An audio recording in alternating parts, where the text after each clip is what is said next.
मुझसे पूछे तो हम पाकिस्तानियों को जिस चीज़ ने सबसे ज़्यादा ख़राब किया है ना, वो है एक कौम, एक ज़बान और एक कल्चर का नारा। यानी कि और कुछ होए ना होए, साढ़े को एक काम करा लो, और वो है एकता का।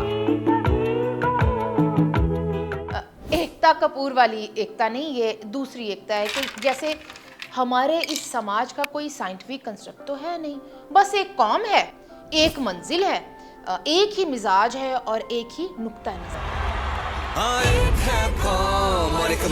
यानी सब कुछ एक है, जिसके अंदर वर्सेटिलिटी की, रंगारंगी की या डाइवर्सिटी की गुंजाइश निश्ता। अच्छा, मुझसे पूछें तो ये जो सेंट्रलिस्ट अप्रोच है, ये बुनियादी तौर पर नौ आबादियाती मतलब के क्लोनियल अप्रोच ही है।